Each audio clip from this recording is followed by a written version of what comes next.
Partout au Québec, l'appui pour les proches aidants facilite le quotidien des personnes proches aidantes et des organismes qui les aident.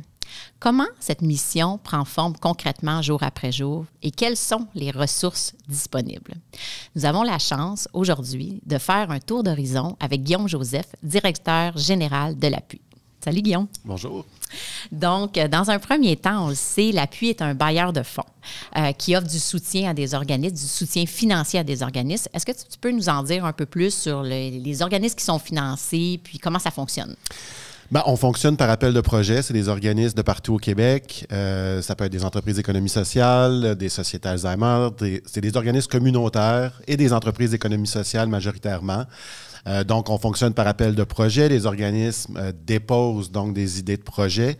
Il y a des comités régionaux qui analysent tout ça, en fait, et qui font des choix, parfois difficiles parce qu'il y a plus de demandes souvent que de ressources disponibles. Et donc, c'est pour des services, il y a 4 types de services qu'on finance, des services de répit, de soutien psychosocial et, en fait, 3 grands types de services, formation et transfert de connaissances. Pour en dire un peu plus, ça peut être, entre autres, là, dans le soutien psychosocial, des groupes d'entraide, du soutien psychologique individuel, des cafés-rencontres où les gens peuvent discuter entre eux. Sinon, ça peut être aussi de la formation pour les proches aidants, pour les aider à mieux assumer, jouer leur rôle de proche aidant.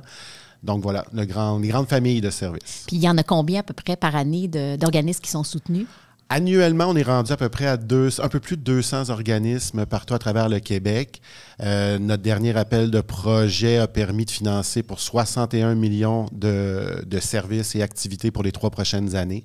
Donc, qui sont répartis là, équitablement selon la démographie à travers les régions du Québec. Il y a aussi différents services qui sont offerts directement aux personnes proches aidantes. Est-ce que tu peux nous parler plus spécifiquement du service Info Aidant? Absolument. L'appui est aussi donc un offreur de services par, entre autres, le service Info Aidant, qui est un service d'écoute, de soutien, de référence offert en premier lieu pour les personnes proches aidantes, mais aussi qui peut être disponible pour les intervenants, les professionnels qui cherchent à avoir de l'information, entre autres, par exemple, sur l'offre de services. Donc, Info Aidant on peut rejoindre les professionnels d'Info Aidant par téléphone, par courriel, par clavardage. C'est un service qui est offert 7 jours sur 7, de 8 heures le matin à 8 heures le soir. Et donc, c'est vraiment des professionnels qui sont là, formés pour aider les proches aidants à cheminer dans leur parcours. Souvent, les proches aidants apprennent ou conçoivent qu'ils sont proches aidants, mais nécessairement, ce n'est pas toujours automatique là, qu'ils peuvent bien identifier ce qu'ils ont besoin. Donc, les professionnels qui sont à ce service-là peuvent les aider à identifier un petit peu les besoins, ce qui pourrait leur permettre de mieux cheminer dans leur parcours de proche aidant. Donc, on va les aider là-dedans. Et après ça, si c'est ça le besoin, entre autres, qui ressort, on va pouvoir les diriger vers des ressources de leur communauté, à proximité de chez eux.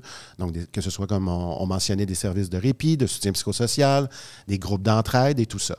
C'est pas nécessairement non plus juste pour de la référence. Il y a des proches aidants qui vont chercher simplement de l'information sur des mesures fiscales, qui ont des questions sur différentes choses légales et tout ça. Donc, vraiment, les professionnels du service Info Aidant sont là pour, de manière spécifique, accompagner toutes les personnes proches aidantes. Puis, il y a aussi un répertoire des ressources qui est disponible? Absolument. Le répertoire, c'est un peu l'outil avec lequel travaillent un peu les conseillères Info Aidant, mais il est disponible directement aussi pour les personnes. C'est pas tout le monde qui veut appeler, puis il y a des gens qui veulent juste faire une recherche des ressources disponibles. Donc, sur le site de l'appui.org, les gens peuvent se rendre là, faire des recherches par code postal, par type de service recherché, par région, peu importe. Et donc, on n'a plus, aujourd'hui, je crois qu'on est rendu à près de 2000 fiches d'organismes où on peut avoir le détail des services que chaque organisme offre, des plages horaires et tout ça. Et donc, on peut facilement repérer ce qui est proche de chez nous, puis après ça, nous-mêmes, faire des démarches pour voir ce qui nous conviendrait. Fait que c'est différents services disponibles. Est-ce qu'il y a de la formation aussi qui peut être offerte, qui est offerte aux personnes proches aidantes? Il y a effectivement de la formation. Il y a de la formation qui est donnée, comme je le disais tout à l'heure, avec les organismes qui sont subventionnés par l'appui, mais l'appui a aussi des programmes de formation en ligne. Actuellement, on en a 2 principalement qui s'adressent à une clientèle de proches aidants pour des personnes aînées. C'est des programmes de formation, donc qu'on peut suivre un peu à son rythme quand même, mais ça prend quand même un investissement. Mais c'est un accompagnement personnalisé où il y a encore une fois, c'est les mêmes professionnels qui travaillent pour le service Info Aidant qui peuvent sur un certain nombre de semaines, 7 semaines environ pour les programmes. Donc, fournir une assistance qui permet aux personnes qui commencent donc de s'outiller, de mieux comprendre ce qui les attend. Et donc, c'est fait sur mesure, encore une fois, individuel. Donc, on peut profiter de ces services-là. Donc, les personnes proches aidantes ont vraiment un suivi personnalisé selon ce qu'ils vivent directement. C'est très intéressant. L'appui aussi a un rôle de sensibilisation auprès de la population. Est-ce que tu peux nous en dire un peu plus? C'est un volet essentiel puisque ça s'améliore d'année en année. On le voit, nous, sur le terrain, si on se compare à 2009 quand l'appui a commencé. Mais il y a encore un grand défi d'auto-reconnaissance pour les proches aidants. On ne naît pas proche aidant, on devient proche aidant, puis ça s'installe de différentes façons. Des fois, c'est sur plusieurs années.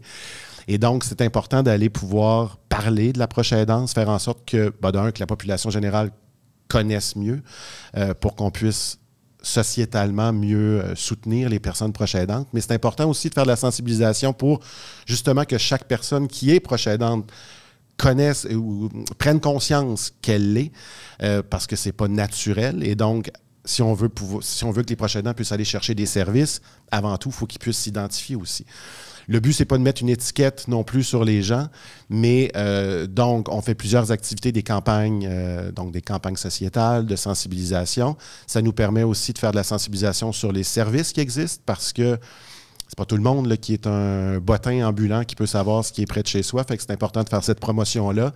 Puis puisque les proches aidants se renouvellent d'année en année, il y en a des nouveaux, je veux dire. Donc, c'est important de faire ces activités-là continues de sensibilisation. Tu as dit un point important, tu as parlé de différences partout au Québec. Est-ce qu'au niveau des services, au niveau du répertoire de ressources, est-ce que l'offre est partout au Québec, au niveau du financement aussi? Partout au Québec. C'est vraiment, ça a pris quelques années pour y arriver. Puis comme je le mentionnais, c'est sûr qu'on ne peut pas répondre à tous les besoins, c'est ce qu'on souhaite, mais il y a vraiment des services partout. Autant Info Aidant, justement, qui est accessible de partout. Puis on a des conseillères, d'ailleurs, sur tout le territoire de plus en plus. Et les services disponibles, vraiment, il y en a dans toutes les régions, que ce soit de la Côte-Nord, Abitibi, Saguenay, Montréal. Donc, les gens peuvent aller voir le répertoire ou le service Info Aidant. On va les aider à les diriger vers des services de proximité. Le rôle, est-ce qu'il s'étend jusqu'à de la mobilisation puis de la concertation aussi des différents acteurs de la proche aidance? L'appui a plusieurs chapeaux, effectivement, bailleurs de fonds, offreurs de services, mais on est aussi un acteur de mobilisation, de concertation. Quand on développe des services au fil des années pour les proches aidants, c'est important de le faire, d'optimiser en fait ce qu'on fait, ce que les organismes font. Fait que c'est important, d'aller chercher des nouveaux organismes parce que l'offre doit continuer de se développer. Mais on doit s'assurer aussi d'une certaine complémentarité entre les services. Donc, dans les appels de projet ou durant toute l'année, on mobilise les acteurs ou on s'inscrit en soutien à des mobilisations déjà existantes pour être certain que les acteurs de la proche aidante, ceux qui offrent des services, ceux qui travaillent à chaque jour pour les proches aidants, puissent se parler, se rencontrer, échanger des meilleures pratiques, puis améliorer de façon continue l'offre de services, l'accessibilité aux services. Donc, c'est un rôle qu'on joue aussi régionalement. On a l'appui à des ressources, des conseillers régionaux en développement dans toutes les régions du Québec. Et c'est eux qui sont vraiment sur le terrain régionalement pour aider, soutenir cette mobilisation-là. Merci, Guillaume, d'avoir répondu à nos questions. On espère sincèrement que le tour d'horizon de ce matin vous a permis d'en savoir davantage sur les services qui sont offerts par l'appui. C'est important d'aller chercher du soutien et de savoir qu'il y a des services qui existent. Donc, on vous invite à consulter l'appui.org pour avoir de l'information supplémentaire et une panoplie de conseils pratiques.